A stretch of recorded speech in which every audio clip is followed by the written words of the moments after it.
Merci à tous d'être venus, soit en présentiel, soit en distanciel. Pour ceux qui sont ici, donc n'hésitez pas, il y a encore le petit déjeuner qui restera pendant toute la séance, tout le webinaire. Donc si vous avez une petite faim, une petite soif, n'hésitez pas.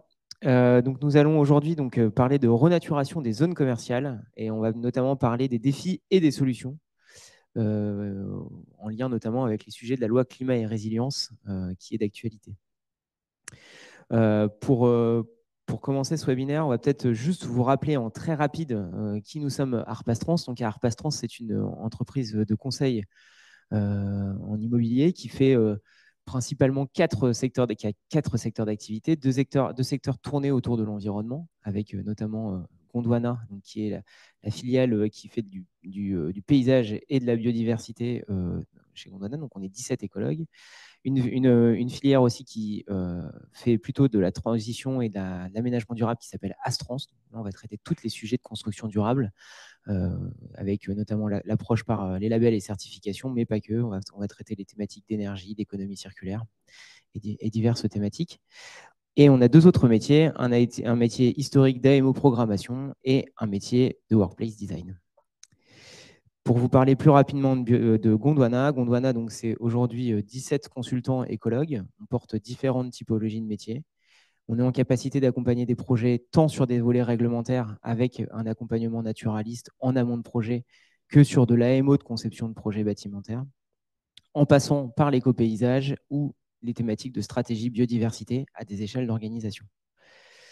Voilà, si vous voulez en savoir plus, on pourra évidemment en discuter. Je vais néanmoins très rapidement laisser la main à Maxime et Juliette qui vont présenter plus spécifiquement ce sujet d'aujourd'hui sur la renaturation des zones commerciales. Merci à vous.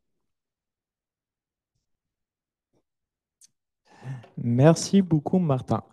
Du coup, je me présente, Maxime Dupont, je suis directeur de projet en écologie. Je travaillais historiquement sur les sujets de stratégie biodiversité. Aujourd'hui, je suis plutôt sur des sujets de conseil opérationnel et de déclinaison opérationnelle de nos métiers de la biodiversité.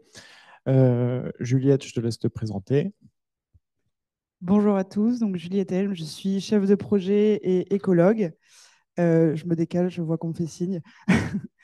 Et je travaille plus spécifiquement sur des sujets d'intégration du génie écologique en milieu urbain, et notamment au travers de labels et de certifications.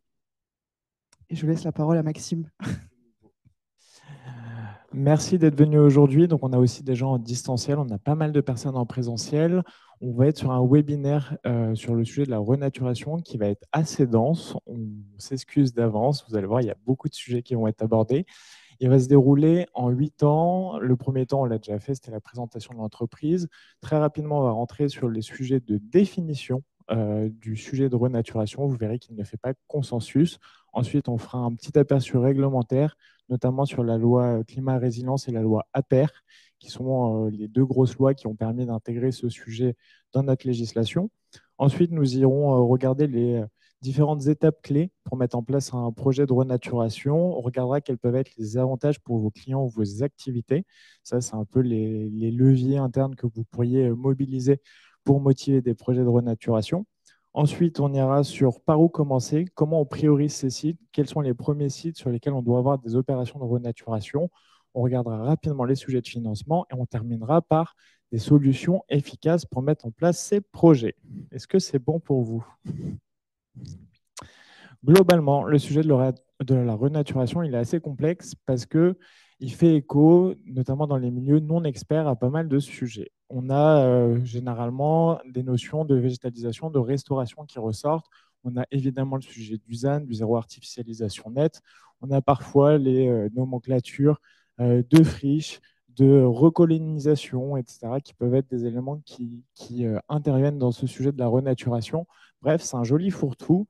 Et aujourd'hui, nous, le but, c'est de vous éclairer un petit peu sur ces sujets. Premiers éléments de définition, on a pour la première fois avec la loi climat résilience un cadre réglementaire qui utilise le terme de renaturation. Ce cadre-là, réglementaire, c'est un peu le point de départ de notre réflexion sur ces sujets aujourd'hui. Une définition qu'on aime bien et qu'on retrouve dans un super fascicule qui s'appelle Renaturer les villes de l'ARB Île-de-France, c'est que le but premier de la renaturation, ce n'est pas l'embellissement, mais la recherche d'un fonctionnement écologique au plus proche de celui des systèmes naturels. Autrement dit, c'est l'idée de faire d'un milieu anthropique, d'un habitat anthropique, quelque chose qui se rapproche d'un fonctionnement dit presque naturel, mais on assume le fait qu'on est toujours sur des systèmes anthropiques qui ne sont pas parfaitement naturels, avec un équilibre qui ne se fait pas de lui-même. Pardon, je suis allé un peu trop vite. Pour clarifier ce terme de renaturation, ça va au-delà de la simple désimperméabilisation. On va voir après à quoi ça correspond. Ça va au-delà du verdissement. On a, pour renaturer, recours à l'ingénierie écologique, qui sont finalement nos métiers de génie écologique, d'intégration de solutions fondées sur la nature dans les projets. Et c'est différent de la restauration écologique qui va un peu plus loin. On a décidé de vous faire une petite synthèse de ce que pouvait être la renaturation pour le secteur de l'immobilier. Il y a deux visions assez complémentaires sur ce sujet de la renaturation. Le premier prisme, c'est celui du sol. Donc la renaturation, ça vise à restaurer des fonctions écologiques. On parle de refonctionnalisation. D'ailleurs, on travaille en ce moment avec l'Institut de la transition foncière sur un référentiel de refonctionnalisation, dont il y a un webinaire que tu présentes, Naïma, je crois, vendredi. Et l'idée, c'est de réintroduire de la pleine terre et d'améliorer la qualité du sol et sa capacité de gestion des eaux pluviales. Donc ça, c'est vraiment le volet sol. Ensuite, il y a le second prisme de la renaturation, qui est plutôt un prisme d'usage, plutôt avec une vision urbanistique. C'est l'idée de transformer des espaces imperméabilisés en espaces végétalisés, d'intégrer des zones vertes pour favoriser la biodiversité, la gestion des eaux pluviales et la création d'espaces d'usage et de détente pour les utilisateurs. Je prends un temps pour clarifier les termes qu'on a cités précédemment. La première étape d'un sujet de renaturation, ça va être évidemment la désimperméabilisation, le fait de passer d'un sol imperméable ou d'un bâti à un sol perméable.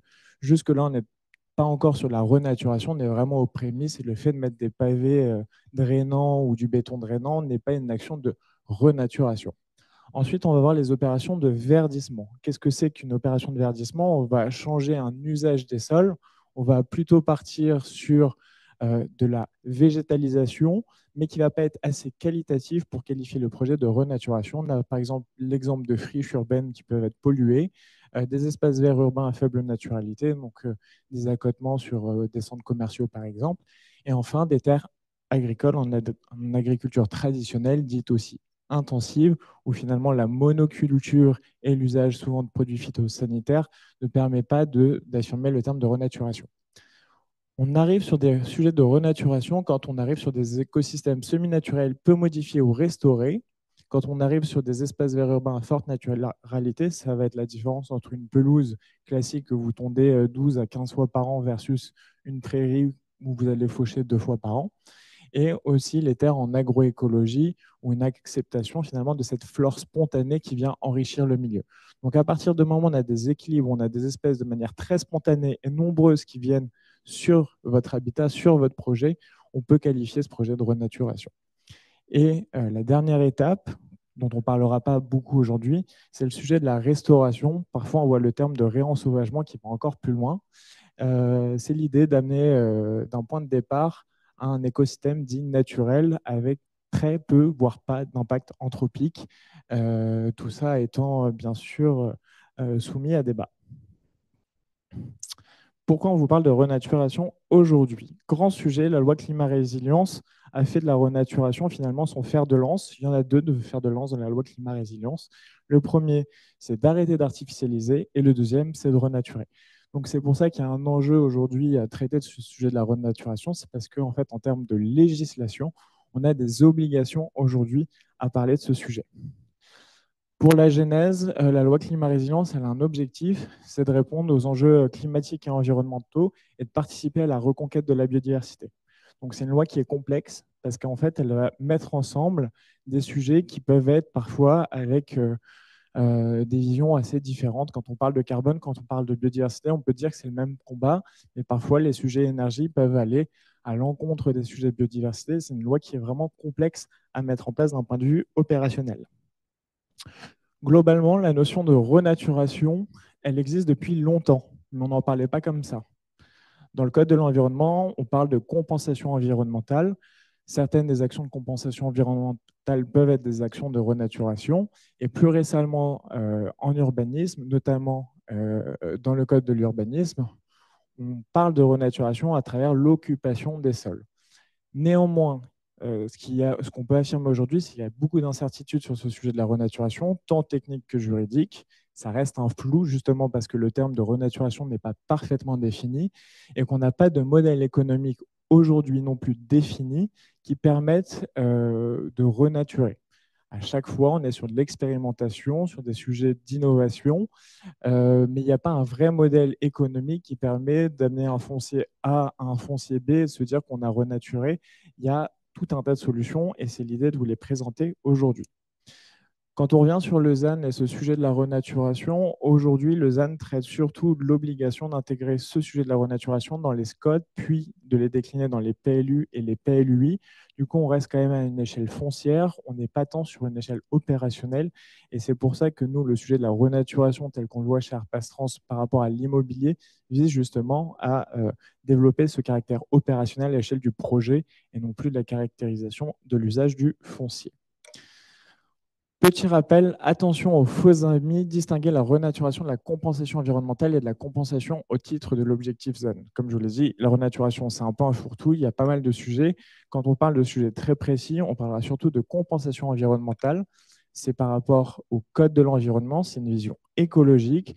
L'idée, c'est de recréer des écosystèmes détruits selon ce qu'on a dégradé, ou détruit d'ailleurs, à travers un projet. Donc ça, c'est hyper important. Quand vous parlez de compensation, généralement, on parle de compensation environnementale. C'est une approche qui est basée sur la fonctionnalité écologique. Et l'objectif final, c'est de recréer des milieux proches du milieu naturel détruit. L'autre sujet qu'on voit apparaître en ce moment, qui est encore un peu différent de la renaturation, c'est la compensation dans le cadre de l'objectif ZAN. Et là, en fait, on répond au code de l'urbanisme. C'est une vision foncière. On n'est pas sur une vision projet, on est vraiment sur une vision foncière.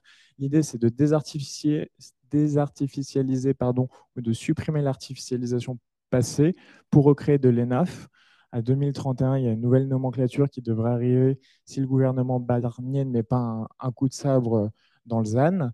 Et l'objectif, c'est de réduire l'artificialisation du territoire, d'où la vision foncière, et de restaurer des sols artificialisés ou la protection des sols naturels à une échelle foncière. Là encore, je le répète. Maintenant qu'on a parlé des différentes définitions, je vais vous faire un petit état des lieux de la législation. Alors, ça va être un petit peu lourd. Je vais essayer d'aller pas trop vite pour vous faire une genèse la plus parfaite possible. Globalement, on a eu une succession de lois qui ont été intégrées et codifiées dans le Code de l'urbanisme et de la construction et de l'habitation. Donc, c'est les deux vraiment ouvrages qui font foi sur ce sujet de la renaturation aujourd'hui. Toutes les lois n'ont pas été parfaitement codifiées. Il me semble que la dernière loi APER n'a pas encore fait l'objet d'une codification.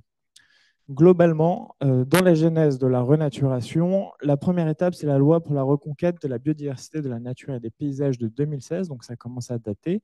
Ça fait quasiment 8 ans. Elle oblige à intégrer des dispositifs de gestion des eaux pluviales sur les nouveaux parcs de stationnement. Ça, c'est la première étape. Elle oblige aussi pour les toitures de certains bâtiments neufs de disposer de systèmes de production d'énergie renouvelable ou de végétalisation. C'est certains bâtiments neufs, globalement, c'est des bâtiments d'exploitation commerciale. C'est vraiment le premier niveau de cette loi. Et pour les parcs de stationnement, l'obligation est d'intégrer des surfaces et des aménagements favorisant la perméabilité et la gestion des eaux pluviales. Donc, on met des matériaux, donc des revêtements perméables, on met des ouvrages hydrauliques ou on végétalise. C'est un peu ça le triptyque de cette loi qu'on retrouvera d'ailleurs partout après. Ensuite arrive la loi relative à l'énergie et au climat. On a un transfert d'obligations, je vous passe ce sujet. Elle étend les obligations aux constructions de plus de 1000 m² d'emprise au sol à usage industriel, artisanal, entrepôt, hangar non couvert au public. Globalement, c'est généralement plutôt pour la partie agriculture. Donc là, on a une extension du scope de bâtiments qui sont concernés par cette loi. Et puis en plus, on a un seuil d'assujettissement qui est de 1000 m². Donc là, ça commence à devenir contraignant. Néanmoins, petit nota bene en bas, on a la possibilité de reporter les obligations des toitures sur des ombrières pour les aires de stationnement. Donc globalement, nos obligations de bâtimentaire, je peux les envoyer sur le parking. Et tout ce système-là étant régi par le Code de l'urbanisme, on a eu beaucoup de municipalités, beaucoup de collectivités et d'intercollectivités qui ont finalement autorisé des dérogations à ces lois pour des raisons techniques, économiques, patrimoniales. Donc, il y a assez peu sur cette période de projets qui ont vraiment vu le jour en fait, avec les obligations légales qui étaient les leurs. Arrive la loi climat-résilience dont on a déjà parlé en 2021. Cette loi, elle est majeure. Pourquoi? Parce qu'elle abaisse le seuil d'assujettissement à 500 mètres carrés. Elle étend ses obligations aux usages de bureaux et aux parcs de stationnement existants. Donc, on n'est plus sur du neuf. Et notamment en cas de rénovation lourde. Donc, si vous faites une extension, une rénovation lourde, que vous avez un parc existant et que, en plus, enfin, ou à part, vous avez des bureaux, bah, vous êtes cette fois-ci complètement soumis à cette loi, ce qui n'était pas le cas avant. Pour les bureaux, il y a un petit nota bene que je n'ai pas écrit ici. Le seuil, il est de 1000 mètres carrés, il n'est pas de 500 mètres carrés. Donc, on a des obligations strictes pour tous les autres usages. Dès lors qu'on est sur du bureau, on passe sur du 1000 mètres carrés. Et c'est à travers la loi climat-résilience qu'on impose des dispositifs d'ombrage pour les parcs de stationnement. Avant, on parlait que finalement de dispositifs de gestion des eaux pluviales au sol ou de panneaux photovoltaïques sur les toitures de bâtiments ou toitures végétalisées. Là, on arrive sur une notion d'ombrage des zones de stationnement. Et enfin, la dernière loi relative à l'accélération de la production d'énergie renouvelable du 10 mars 2023, elle impose une obligation pour les parcs de stationnement extérieurs de plus de 1500 m² d'intégrer des ombrières avec des systèmes de production d'énergie renouvelable sur au moins la moitié de leur superficie. Donc, si on avait une vision de se dire on va renaturer tous nos parkings, la loi APER, finalement, vient un peu contrecarrer cette idée en se disant que dès que mon parking fait plus de 1500 m², en fait, je suis obligé de mettre des ombrières photovoltaïques, sauf conditions dérogatoires. Je les citerai tout à l'heure, il y en a beaucoup. Et l'une de ces conditions dérogatoires, c'est si mon parking est déjà végétalisé. En synthèse, toutes ces lois ont amené plusieurs choses. Dans un premier temps, une obligation sur les toitures végétalisées ou une mise en place de panneaux solaires sur les toitures. Ce n'est pas l'objet de notre webinaire aujourd'hui sur la renaturation. Nous, on va s'intéresser qu'à la partie végétalisation globalement des parkings pour l'installation de dispositifs de gestion des eaux pluviales. Je vous l'ai déjà cité, mais je préférais vous faire une synthèse très claire avec des dates. Globalement, qui est concerné? Depuis 2024, sont concernés du coup tous les bâtiments commerciaux, industriels ou artisanaux de plus de 500 m² d'emprise au sol, les entrepôts, les hangars, les parkings couverts et les bureaux, cette fois-ci de plus de 1000 m² d'emprise au sol depuis 2024. Seront concernés en 2025 les hôpitaux de plus de 500 m² d'emprise au sol, les équipements sportifs, récréatifs, les bâtiments scolaires et universitaires. Autant vous dire, c'est plus de 80% de tous les bâtiments qui font la ville. Donc là, on rentre vraiment sur une obligation importante d'installer ces dispositifs de végétalisation ou ombrières photovoltaïques. Néanmoins, ça concerne évidemment, et je l'ai cité tout à l'heure, les extensions et les rénovations lourdes, et ça concerne aussi tout nouveau parking neuf et les parkings où sur 15 ans, la totalité du revêtement de surface au sol est remplacée sur au moins la moitié. Donc, quand vous rénovez un parking, aujourd'hui, si vous rénovez plus de la moitié de votre parking, globalement, vous êtes aussi soumis à ces obligations. Donc, vous voyez, ça fait énormément de critères. L'idée, c'est que si vous voulez, vous, analyser vos projets, ça vaut le coup de se replonger dans toutes ces législations. Vous avez d'ailleurs un guide du ministère de la Transition écologique, j'ai mis une petite capture écran ici, qui vous aide à savoir quels sont vos seuils d'assujettissement, quelle typologie vous avez, et de pouvoir vous aider justement à voir si vous êtes soumis ou pas à ces obligations.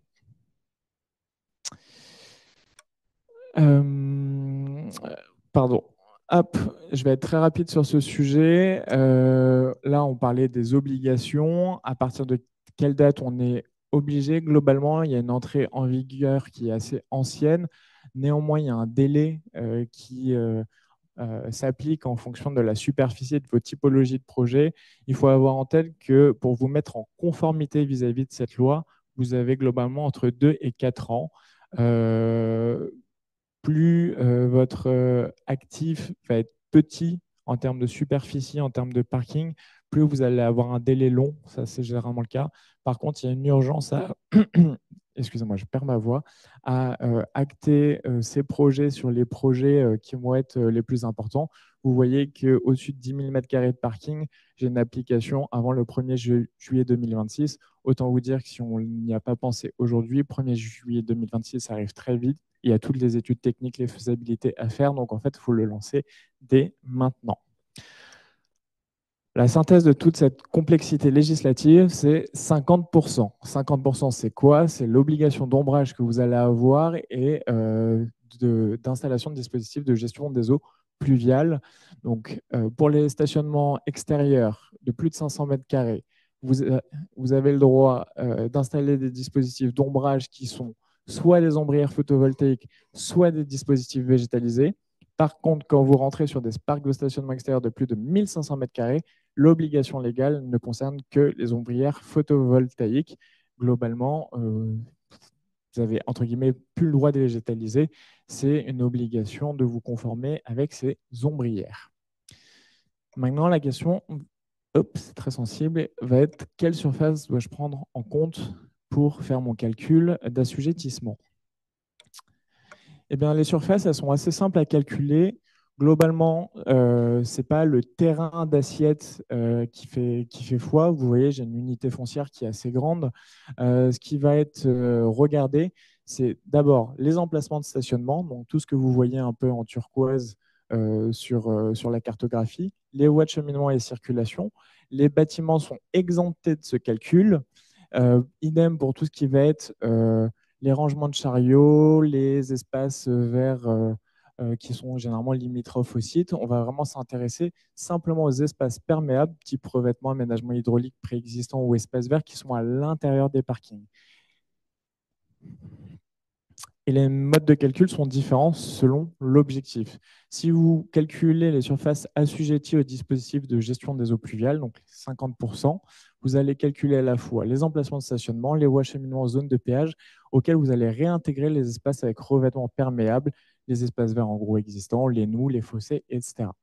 À l'inverse, pour le calcul des surfaces d'ombrage, il a tendance à être un peu plus faible. Pourquoi? Parce que pour le calcul de l'assujettissement, vous retirez tout ce qui est espace vert et perméable à l'intérieur du site. Vous ne gardez que les emplacements de stationnement, les voies de cheminement et les zones de péage.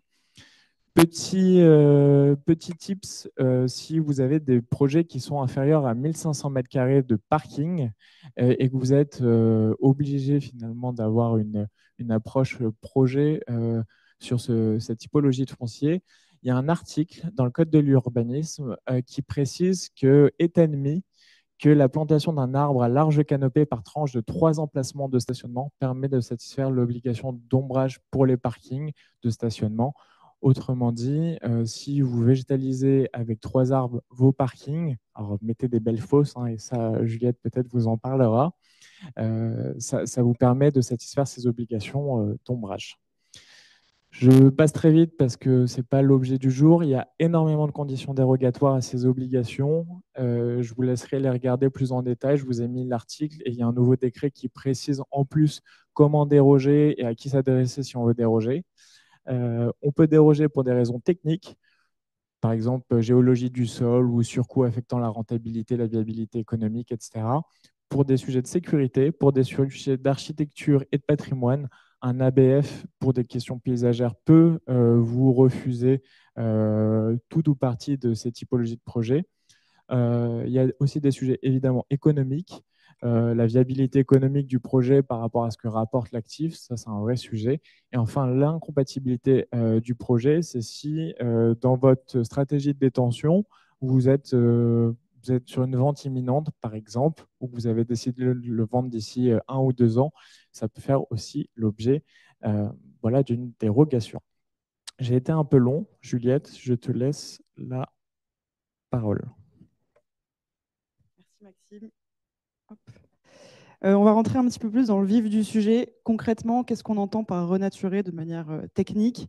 Quelles sont les étapes clés et quelles solutions concrètes on peut mettre en place sur des zones commerciales? D'abord, un petit rappel. Qu'est-ce qu'un sol naturel? Qu'est-ce qu'un sol artificialisé?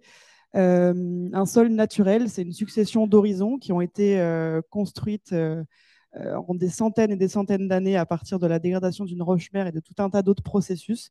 Alors qu'un sol artificialisé ou un sol remanié, c'est un sol qui a perdu une partie de ces horizons-là, qui peut être même imperméabilisé. On parle d'un sol scellé avec une couche imperméable en surface. Ces sols-là sont parfois aussi remblayés avec des matériaux divers et variés. On peut avoir quand même une couche résiduelle de sol naturel plus ou moins importante dans ces sols remaniés. Mais en tout cas, ce schéma, il est aussi pour rappeler que ça reste utopique de se dire qu'on va revenir à un sol naturel. Un sol naturel, ça met des centaines et des centaines d'années à se construire. Donc, par des opérations de renaturation, on peut tenter de s'en approcher, de s'en inspirer, mais on n'arrivera pas à retrouver le même sol. Et ces sols urbains, ils sont finalement très divers. Les sols remaniés, on peut en avoir des tas de faciès différents. On peut avoir des sols qui sont très peu remaniés, sur lesquels on a une végétation qui pousse bien, qui se développe bien. On peut avoir des sols qui sont un peu entre les deux et des sols qui sont complètement scellés avec une couche imperméable dessus, où là, on a perdu une grande partie de ses fonctions. Et finalement, c'est ça, un sol remanié aussi, c'est un sol qui va perdre tout ou partie de ses fonctions. Celle à laquelle on pense en premier, c'est celle d'infiltration des eaux de pluie, de régulation des eaux pluviales, fonction qui est évidemment perdue avec une couche imperméable par-dessus. Et finalement, en fonction de cet état initial du sol, on ne va pas avoir les mêmes stratégies. Dans certains cas, on peut choisir de préserver la ressource en sol qu'on a, puisque malgré son remaniement léger, elle est de suffisamment bonne qualité pour se dire qu'on la préserve. Dans d'autres cas de figure, on peut vouloir seulement l'améliorer. Et dans d'autres cas, on peut vouloir avoir une intervention un petit peu plus lourde avec une renaturation, voire une reconstruction de sol. Comment ça se passe concrètement quand on fait une opération de renaturation? Globalement, les grandes étapes sont celles-ci, sachant qu'en fonction de la taille du projet, des enjeux du projet, on va plus ou moins aller dans la complexité de chacune des phases. Néanmoins, il est essentiel de commencer par une phase de planification, se poser un petit peu les questions, déjà choisir peut-être le site si on a plusieurs actifs à renaturer, peut-être se dire par lequel on commence. C'est justement un sujet sur lequel je reviendrai. Une étape qui est très importante aussi, c'est les diagnostics initiaux, notamment pédologiques. Évidemment, il faut aller se demander un petit peu qu'est-ce qu'on a sous terre, quel sol on a, est-ce qu'on a quelque chose à garder ou pas. C'est vraiment très important. On a aussi la dimension écologique, donc inventaire faune, flore, et toute la partie réglementaire. Est-ce qu'on est soumis, par exemple, à une dérogation espèces protégées s'il y a des espèces protégées sur le site? Dossier loi sur l'eau aussi, si on est à proximité d'un cours d'eau, d'une nappe. Il y a pas mal d'enjeux à prendre en compte, qu'il faut justement identifier dès cette phase de planification et d'étude pour après définir au mieux nos objectifs de renaturation. Et c'est aussi à cette phase qu'on peut rechercher des financements et éventuellement, et c'est d'ailleurs très important, faire une concertation citoyenne en fonction de l'envergure du projet, évidemment, pour faire ce projet de renaturation en cohérence. En phase de conception, on va réfléchir à la programmation spatiale de notre projet de renaturation. Est-ce qu'on veut tout renaturer? Est-ce qu'il y a certaines zones où on peut plutôt préserver le sol, le réutiliser? Et aussi une planification temporelle en fonction des techniques qu'on va vouloir utiliser pour reconstruire le sol. Ça peut être des temps très longs, donc il va falloir les prendre en compte. On va aussi chiffrer et faire appel aux expertises nécessaires, donc dans la maîtrise d'œuvre, et aussi rédiger tous les cahiers des charges pour les entreprises. En phase de réalisation, on peut avoir une phase de préparation, donc plutôt démolition s'il y a des choses à démolir, et éventuellement dessalement si on a une couche imperméable à retirer. Il y a toute une phase de gestion des terres. Comme je disais, si certaines vont être conservées, il va y avoir du stockage à prendre en compte pour les revaloriser derrière. On a aussi éventuellement un traitement des pollutions à réaliser, sachant que ce n'est pas forcément obligatoire, ça dépend de l'usage qu'on veut derrière et des seuils de polluants qu'on a dans notre sol. Mais c'est une étape qui est néanmoins importante. On peut aussi passer par une étape d'amélioration du sol. Ça peut être une amélioration simple par amendement ou retravail du sol, ou alors complètement construction d'un nouveau sol, d'un technosol. On a aussi en dernier lieu la création d'habitats et la végétalisation. Donc finalement, pour arriver au bout de ce processus de renaturation et ramener, créer des habitats qui soient favorables à la faune et à la flore, avec un objectif plus ou moins de réensauvagement spontané. On peut soit complètement planter, soit laisser un petit peu faire. Voilà. Et enfin, la phase très importante aussi, qui est celle du suivi et de la pérennisation. Une fois qu'on a construit ce nouveau sol ou renaturé, ramener un peu de vie, l'idée, c'est de comment est-ce qu'on évalue cette réussite. Donc, il faut derrière venir un petit peu remesurer et aussi faire un suivi à long terme avec une gestion qui soit appropriée pour être sûr que ces fameuses fonctions du sol retrouvées, elles se pérennisent. À toutes ces phases-là, certaines expertises vont être à intégrer, notamment celle de l'écologue, mais aussi celle d'un paysagiste.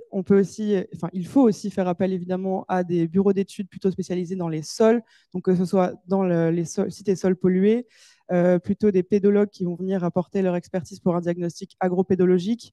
On a aussi des écologues du sol qui sont spécialisés dans donc, tout ce qui est étude de la pédofaune, donc la faune du sol, donc vers de terre, etc. En phase de conception aussi, il y a tout un intérêt à intégrer ces expertises-là pour nous aider à dimensionner au mieux ce projet-là. On peut aussi intégrer des experts plutôt en hydraulique, en hydrologie urbaine, puisque la gestion des eaux, c'est quelque chose qui est à prendre en compte dans les projets de renaturation. On a aussi, en phase de réalisation, évidemment, à faire appel à des entreprises de travaux.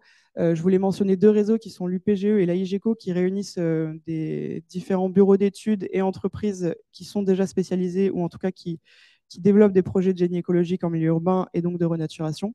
D'autres entreprises existent évidemment et qui ne font pas partie de ces réseaux-là, mais je trouvais que c'était intéressant de les mentionner. Et en phase de suivi, de pérennisation, évidemment, il faudra embarquer le jardinier du site, le gestionnaire, et pourquoi pas aussi un écologue, un pédologue pour le suivi, pour venir faire un suivi tous les ans, tous les 3 ans, pour voir un petit peu comment évolue le site. Et ça me permet d'introduire le référentiel dont parlait tout à l'heure Maxime, qui est en travaux avec l'Institut de la transition foncière, qui vous permettra justement de vous retrouver un petit peu dans toutes ces étapes, voilà, et dont un webinaire est animé vendredi. Combien ça coûte? Parce que ça, c'est une question que tout le monde se pose. Faut savoir que c'est un sujet qui est en cours d'étude. On n'a pas encore de chiffres très précis. Il y a eu un rapport de France Stratégie qui est sorti en 2019 qui donnait une première fourchette, qui est celle-ci de 160 à 455 euros du mètre carré. Il y a d'autres études en cours, notamment par Mathilde Salin et Charles Claron, qui sont en train de publier une étude sur le sujet. La difficulté, c'est qu'il y a une très très grande variabilité en fonction des projets de renaturation. On peut avoir des choses qui sont très peu chères si on met en place justement des solutions plutôt low-tech, qu'on fait appel au réemploi, qu'on privilégie le réensauvagement. Par contre, à l'inverse, il y a des projets qui vont coûter très cher s'il y a des lourdes opérations de dépollution, par exemple, qui peuvent faire monter les prix. Et de démolition, évidemment. Justement, il y a des exemples de facteurs de surcoût que j'ai mis ici. D'une part, la logistique aussi, si on n'a rien pour stocker nos terres, si on a beaucoup de transport, ça peut augmenter les coûts. La présence de polluants, comme je disais, et la présence d'éléments bâtis, évidemment, qui va impliquer une démolition. Je voulais parler un petit peu de solutions concrètes et illustrer à quoi peut ressembler une opération de renaturation sur une zone commerciale. Tout d'abord, pour régler un petit peu, ou en tout cas contribuer à améliorer les problématiques d'inondation et de débordement de réseau, on peut tout à fait créer des ouvrages d'infiltration, créer des ouvrages de gestion des eaux pluviales à ciel ouvert, que ce soit d'ailleurs des ouvrages d'infiltration ou de stockage, donc tels que par exemple des noues, des bassins d'infiltration, des jardins de pluie, ou même des bassins d'orage végétalisés. On peut aussi chercher à végétaliser des ouvrages qui sont préexistants. On peut avoir un bassin étanche sur notre site ou même un réseau complètement canalisé, voire même un cours d'eau complètement canalisé sur un site, ou alors même des bassins qui ne sont pas complètement imperméables, mais seulement enherbés, finalement avec une faible qualité écologique. On peut finalement les désimperméabiliser et améliorer pour créer des bassins ou des noues qui sont à forte valeur écologique, avec une prairie humide ou quelques plantations. Ça peut marcher que le bassin soit étanche ou non finalement. Ce sera juste des mises en œuvre un petit peu différentes. Et ça me permet de faire un petit point rapide sur qu'est-ce qu'on peut végétaliser comme type de bassin. On a un peu 3 grands types de bassins sur des zones commerciales ou des zones logistiques ou des ICPE. On peut avoir des bassins justement dédiés à la gestion des eaux de pluie, où là, dans ce cas-là, il est plutôt recommandé, enfin possible, de les végétaliser. Toutefois, il faudra faire attention au fonctionnement hydraulique justement de ce bassin. S'il est plutôt dédié au stockage et qu'il y a une bâche, par exemple, il faudra éviter le développement des ligneux qui peuvent dégrader la bâche. Mais voilà, en tout cas, c'est quelque chose qui est possible. À l'inverse, des bassins destinés à stocker de l'eau pour l'intervention des pompiers, par exemple, c'est plus compliqué. C'est possible sur validation, mais ça reste compliqué. Une option qui peut par exemple exister sur ce type de bassin, c'est les radeaux végétalisés. Mais là, encore une fois, il faudra qu'il soit bien ancré, qu'il y ait des systèmes de retrait assez faciles. Ça reste assez encadré et toujours soumis à validation. Et enfin, les bassins sprinklers, qui sont donc des bassins destinés à récolter les eaux de systèmes d'extinction d'incendie. Là, c'est très compliqué parce que c'est des eaux qui sont potentiellement polluées. Donc, on n'a pas grand intérêt à venir favoriser une faune et une flore qui se développent dans ces bassins-là, puisque si jamais il y a un incendie, ce milieu-là risque d'être pollué. Mais voilà, c'était juste un petit rappel. En tout cas, ça laisse quand même des opportunités de végétalisation des bassins.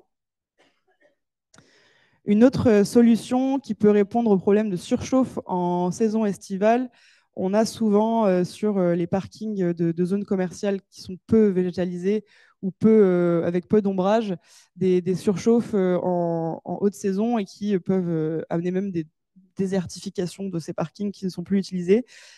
Pour ramener un peu de fraîcheur, on peut installer des nouveaux massifs, des arbres d'alignement, ou même des prairies urbaines et même tout simplement des revêtements perméables qui, même si ce n'est pas encore optimal en termes de port de fraîcheur, ça reste un petit peu mieux. Et ça peut être aussi l'opportunité pour créer des liaisons douces, des liaisons piétonnes, des liaisons vélos, et finalement d'améliorer le parcours utilisateur sur ces zones-là. On peut également aussi, sur des plus grandes surfaces, par exemple un parking entier qui n'est plus utilisé ou sous-utilisé, envisager de créer un nouveau parc urbain qui en fait une zone un peu attractive et de loisirs à proximité d'une zone commerciale. Je voulais citer l'exemple ici, c'est un parc qui a été créé sur un parking à Saint-Étienne, où on voit qu'initialement, c'était juste un parking et qu'à terme, ils en ont fait un beau parc avec plusieurs strates végétales. Et ce qui est intéressant, c'est qu'ils ont réutilisé l'ancienne chaussée pour en faire des voies pompiers, comme on voit sur la photo à droite. Donc, ils ont poussé le sujet du réemploi. Je trouvais que c'était intéressant. Un autre levier qui est peut-être plus simple pour commencer, c'est celui d'agrandir les fosses d'arbres. Sur la gauche, on a des exemples de ce qu'on a pu voir sur un centre commercial qu'on a visité. Des arbres qui sont en mauvais état, qui ont des fosses toutes petites, voire même le goudron qui va jusqu'au tronc. C'est très mauvais pour l'arbre, évidemment.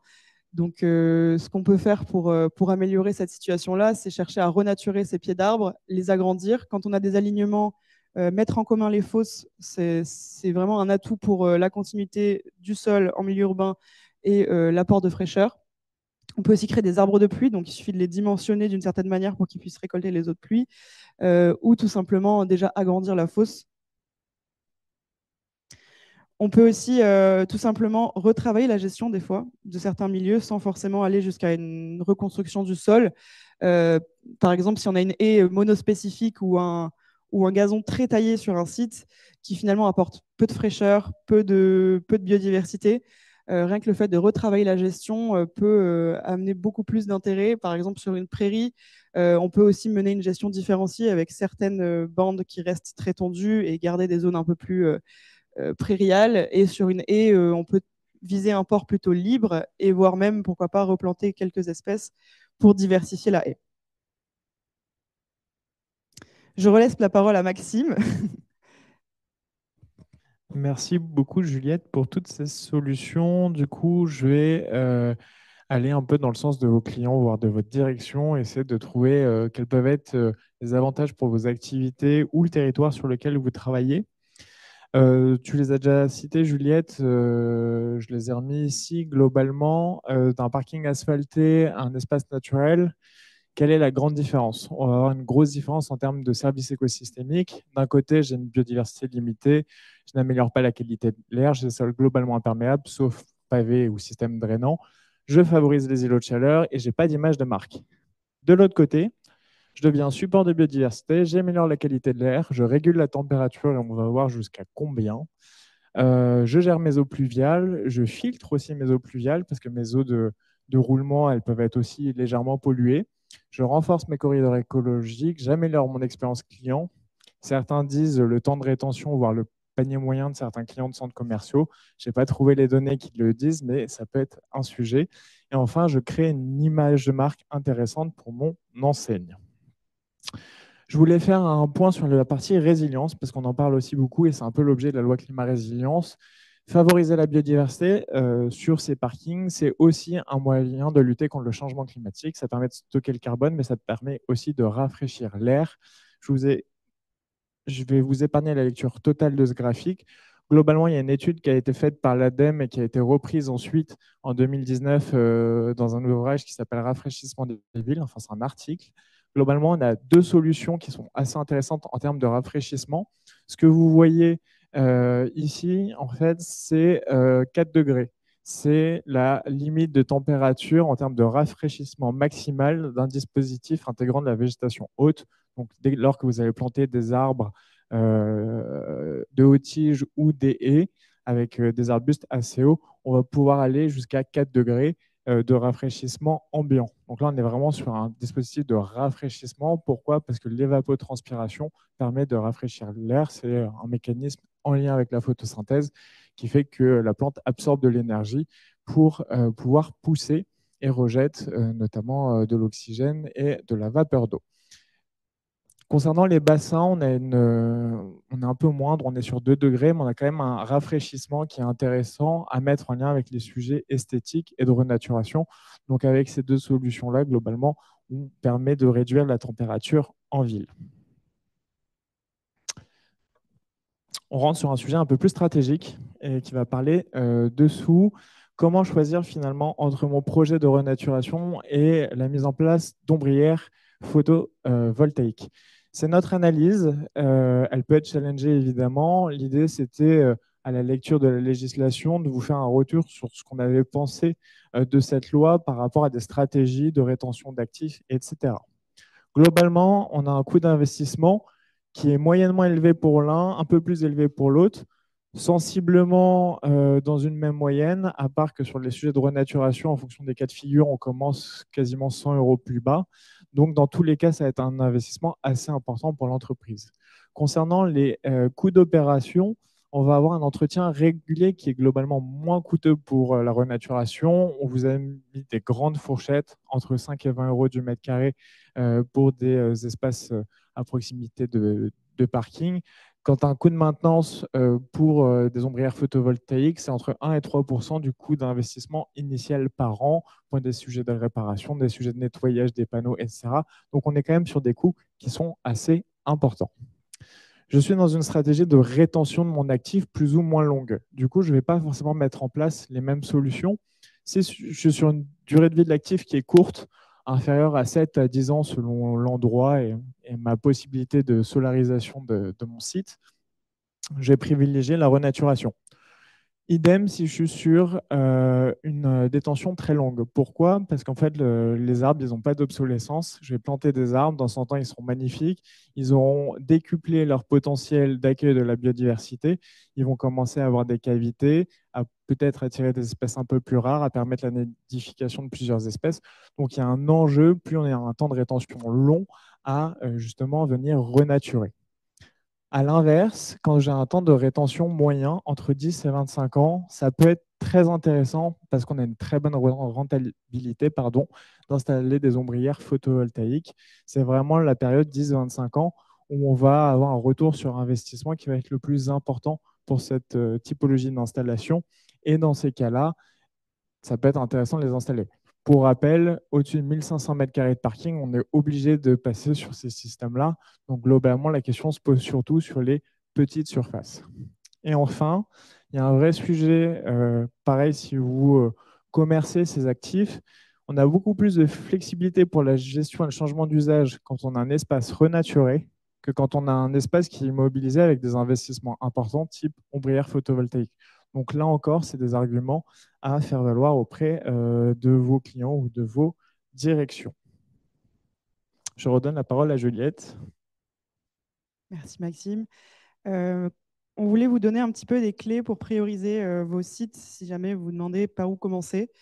D'abord, l'idée, c'est d'identifier les informations déjà disponibles, notamment dans les documents d'urbanisme. Ils sont en train d'être mis à jour pour intégrer justement ces sujets de renaturation. Certains PLU identifient déjà des zones prioritaires à renaturer, donc ça peut être intéressant d'aller regarder ça. On a aussi des zonages qui peuvent nous intéresser. Par exemple, est-ce que notre site est à côté d'un espace naturel, d'une zone à risque aléa climatique, d'un espace protégé, d'une zone patrimoniale, etc. On peut aussi s'appuyer sur des méthodologies existantes, par exemple la méthode REGREEN, qui a été déclinée par l'ARB, donc l'Agence régionale pour la biodiversité en Île-de-France, qui a notamment créé cet outil qui priorise en Île-de-France des sites à renaturer. Ils se sont appuyés sur une analyse des 3 enjeux qui sont la biodiversité, le changement climatique et la santé et le cadre de vie. Ça a d'ailleurs fait l'objet d'une publication Renaturer les villes sur laquelle on s'est pas mal appuyé pour faire ce webinaire que je vous invite à aller lire. On peut aussi avoir une approche plutôt par le site. Donc, les questions à se poser, déjà, c'est est-ce que pour renaturer mon site, il va y avoir besoin de gros efforts techniques? On pourra, dans ce cas-là, prioriser peut-être les sites où il y a besoin de moins d'efforts dans un premier temps. Par exemple, prioriser des sites sur lesquels il n'y a pas forcément besoin de dépolluer dans un premier temps, c'est déjà plus simple. Aussi, en termes de surface de projet, ça va être plus simple de désimperméabiliser une petite surface d'un tenant dans un premier temps que plein de petites surfaces. On pourra favoriser aussi les économies d'échelle et la simplicité de mise en œuvre. En termes de temporalité aussi, si en fonction de la technique qu'on va vouloir mettre en œuvre sur notre site, du temps que ça prend, c'est quelque chose qui a résonné aussi avec la disponibilité de l'actif. Et plutôt une approche par le contexte. On peut mener cette approche-là aussi. Donc, regarder dans un premier temps, par exemple, les continuités écologiques. Est-ce que notre site, si on le renature, il va contribuer à la trame verte, à la trame bleue? Pour ça, il y a eu un webinaire la semaine dernière qu'on a animé, que Tanguy et Hervé ont animé sur l'indice de potentiel de connectivité qui est développé chez nous, dont un extrait de carte vous est donné sur la droite. L'idée, c'est d'évaluer le potentiel de participation aux connectivités d'un lot immobilier. C'est beaucoup mieux expliqué dans le webinaire de la semaine dernière que je vous invite à revisionner si vous voulez plus de détails. Et donc, l'idée, ça va être de prioriser les sites qui vont s'insérer dans cette trame. Et aussi, on peut avoir une approche par les risques environnementaux. Est-ce que notre site il est dans une zone soumise au risque d'inondation? Dans ce cas-là, peut-être que c'est ce site-là qu'on peut prioriser par rapport à ces enjeux-là. De même pour les îlots de chaleur urbains. Enfin voilà, vous avez compris l'idée. Et je repasse la parole à Maxime. Oui, on a décidé de faire un coup sur deux. Globalement, on arrive presque à la fin du webinaire. L'idée, c'est vous donner quelques astuces pour pouvoir financer vos projets de renaturation maintenant qu'on a vu les solutions, le moyen de prioriser. Il y a beaucoup d'acteurs, de nombreux acteurs et de dispositifs de financement. L'idée, c'est d'être innovant et de sortir de vos habitudes de travail. Ça va nécessiter un peu d'huile de coude. Pourquoi? Parce qu'il n'y a pas de dispositif extrêmement clair, extrêmement fléché pour financer la renaturation.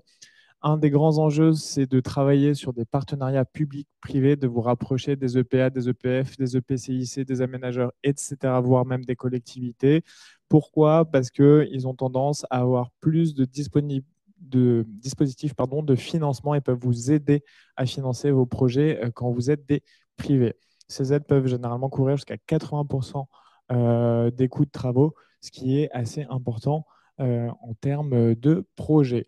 Je vous ai mis quelques structures à côté qui sont celles qui, de manière très régulière, voire systématique, aident à financer les projets de renaturation. Ça concerne beaucoup les acteurs publics, pas que. On peut avoir aussi des agences de l'eau, voire des collectivités territoriales qui aident les privés à financer ce typologie de projet. Je vais vous faire un retour rapide sur un exemple de financement spécifique qui date de 2024. C'était à l'échelle de l'Île-de-France. C'est le plan de transformation des zones commerciales. Il y avait un budget de 26 millions d'euros pour soutenir la renaturation et l'amélioration environnementale de ces zones commerciales. Plus de 8 millions ont été remis en jeu sur un second appel à candidature, tout ça la même année. Donc, on arrive à un total de plus de 34 millions d'euros. Globalement, les études ont permis à 63 projets sur 112 candidatures d'avoir 75 000 euros de financement pour les études préalables et jusqu'à 75 000 euros supplémentaires pour la conduite de projet. Ça a concerné que 16 projets avec un cofinancement des collectivités.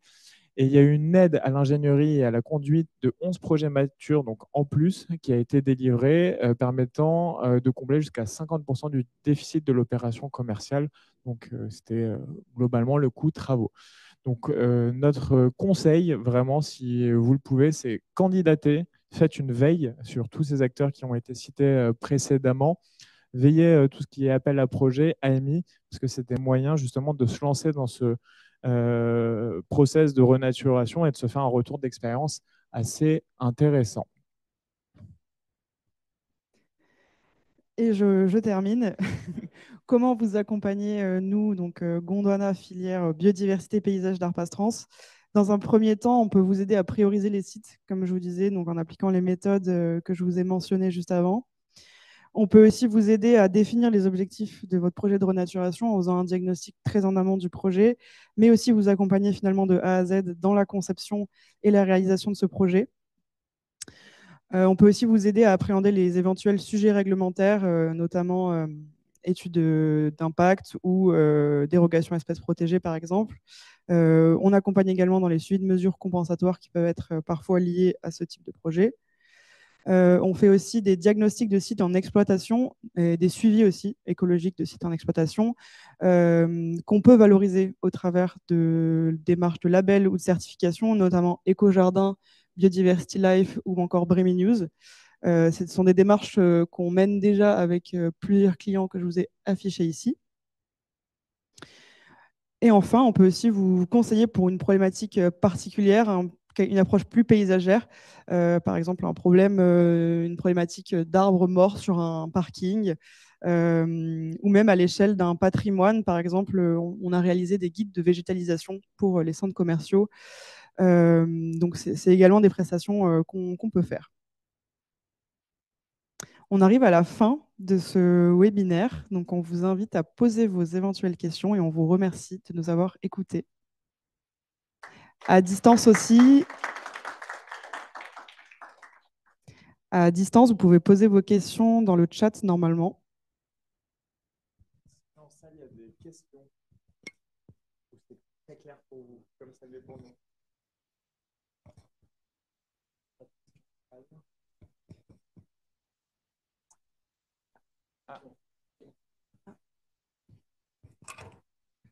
Est-ce que tu m'entends, Zoé? Ouais, c'est bon.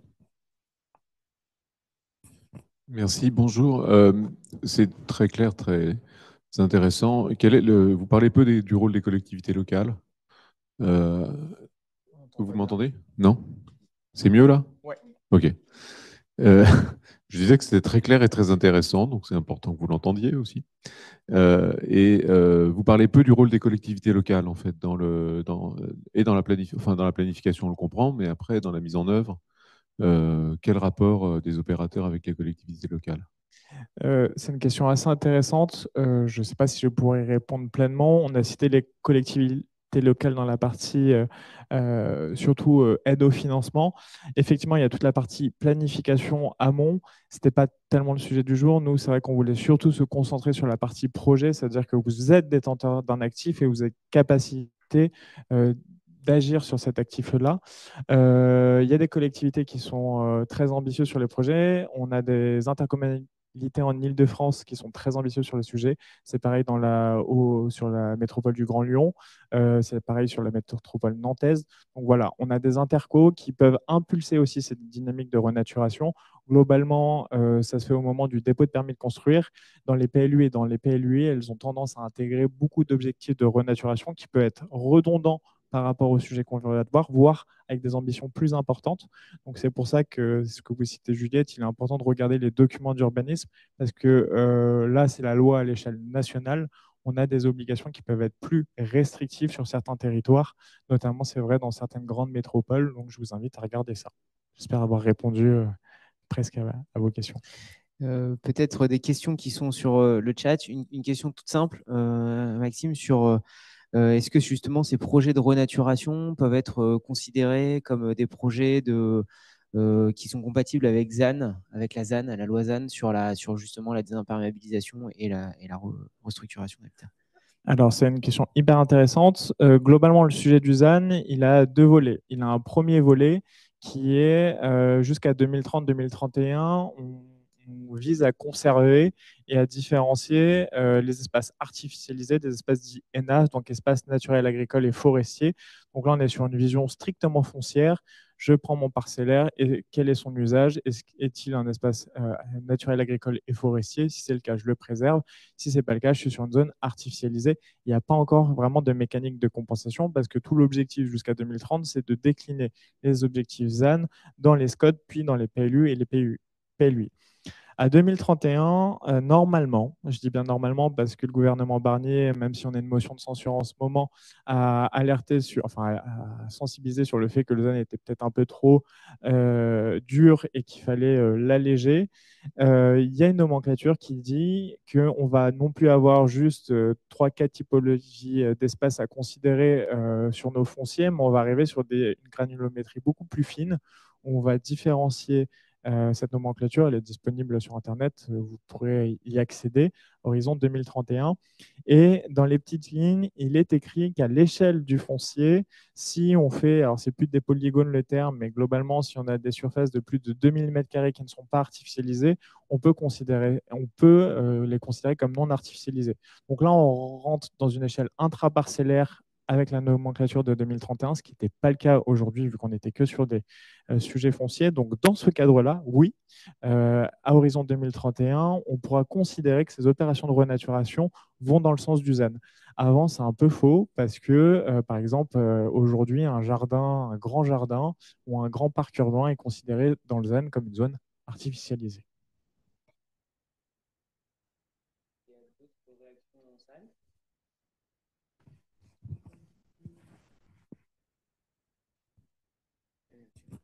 Bonjour.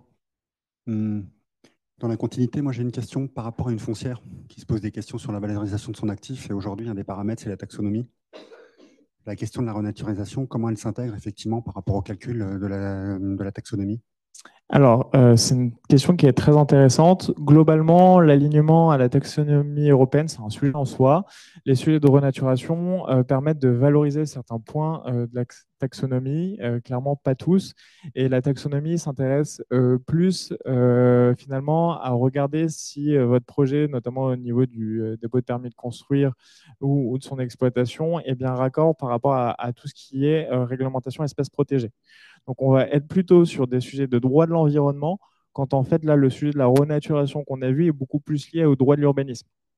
Donc, mon conseil, et je ne réponds pas totalement à la question, c'est plutôt de vérifier en termes de taxonomie que je suis bien carré sur les sujets d'écologie au regard du droit de l'environnement que sur les sujets du droit de l'urbanisme, parce que la taxonomie ne regarde pas tellement ces sujets.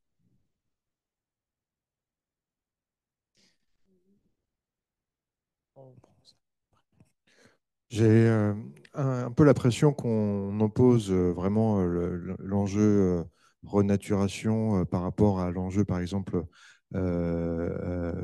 photovoltaïque. Alors, c'est vrai qu'il y a un effet d'échelle dans les deux cas, et c'est un parti pris finalement. Mais vous avez aussi dit à juste titre que l'enjeu, c'est aussi de réconcilier ces deux problématiques, climat et biodiversité. Donc, est-ce que vous avez vu des exemples où on essaye de concilier en fait ces deux thématiques? C'est une excellente question et on s'y attendait. On est écologue, forcément notre prisme est celui de l'écologie, de la renaturation. On aurait été des ingénieurs énergéticiens, peut-être qu'on vous aurait vendu les ombrières photovoltaïques comme étant les solutions les plus pertinentes. C'est certain. Globalement, oui, il existe des projets qui mixent les deux. Il y a des projets, justement, parce que les gens sont allés regarder les petites astérix de dérogation. Ils ont une partie du parking préexistant qui est pré-végétalisée et enfin, on a déjà des arbres. Du coup, ils vont mettre du photovoltaïque que sur les autres et faire des opérations de renaturation sur la partie du parking végétalisé. Donc, ça existe, les projets mix existent. Il y a peu de retours d'expérience dessus. Moi, j'en connais parce que voilà, dans ma pratique commerciale, je suis déjà allé sur des actifs où il y a, où il y a les deux. Donc, évidemment, ils ne sont pas antinomiques. La loi, en plus, sur les grands parkings impose plutôt du photovoltaïque. Mais avec Juliette, nous sommes écologues. Et c'est vrai qu'on ne sentait pas en capacité de vous vanter les mérites du photovoltaïque plus que celui de la biodiversité.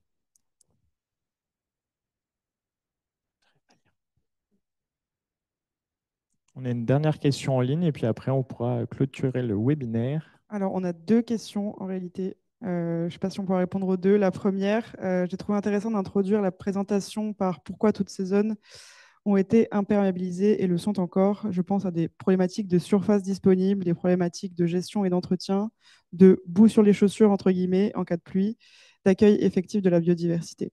Alors, je pense qu'il y a deux sujets. D'une part, pourquoi ces zones ont été imperméabilisées et le sont encore. Je pense que ça permet de rappeler que cette renaturation, elle s'inscrit dans une transformation plus globale des zones commerciales qui ont été créées avec le modèle du tout voiture qui est en train de changer. Donc, c'est vrai que c'est intéressant de se poser cette question. Et justement, je parlais de parking vacant tout à l'heure. Je pense qu'il y a des opportunités de transformation d'usage un petit peu dans ces zones-là sur lesquelles il faut s'appuyer pour faire de la renaturation. Il y a aussi la question de l'acceptabilité. C'est un peu notre cheval de bataille aussi en tant qu'écologue. C'est hyper important d'accompagner toutes ces démarches-là avec, je le disais, de la concertation, de la sensibilisation, la communication du public. C'est des choses qu'il ne faut pas négliger parce que ça peut complètement freiner un projet et gâcher complètement finalement les objectifs initiaux. Est-ce qu'on répond à la dernière question? Je pense que ce sera plus pour toi. Vous avez parlé qu'il faut offrir 50% d'ombrage avec de la végétalisation sur les stationnements de 500 à 1500 m². Que prenons-nous en compte pour ce calcul des 50%, la surface de canopée des arbres à maturité? C'est une très bonne question. C'est un peu le sujet qu'on a évoqué. Alors, je retourne en arrière. Ce n'est pas très sympa pour vous, mais pour rebondir sur ce... Exactement. En fait, hop, ouais, là, bon, je vais peut-être pas aller, en plus ça bug, je vais peut-être pas aller au bout. Globalement, le sujet des 50%, ah bah c'était là. Il peut être traduit comme celui-ci, je le répète, donc la plantation d'un arbre à canopée large. En face de vous, vous avez des gens en charge de l'urbanisme, hein, ce n'est pas des écologues ni des paysagistes, donc ça, globalement, c'est votre interprétation qui fait foi. Par tranche de 3 emplacements de stationnement permet de satisfaire cette obligation d'ombrage pour les parcs de stationnement de moins de 1500 m². Donc globalement, un arbre pour 3 places de parking permet d'aller dans le sens de cette législation et de garantir un couvert de canopée, donc un couvert végétal suffisant pour répondre voilà, à cette législation. Merci à tous d'être venus à distance comme en présentiel et je vous souhaite une très très bonne journée avec Juliette.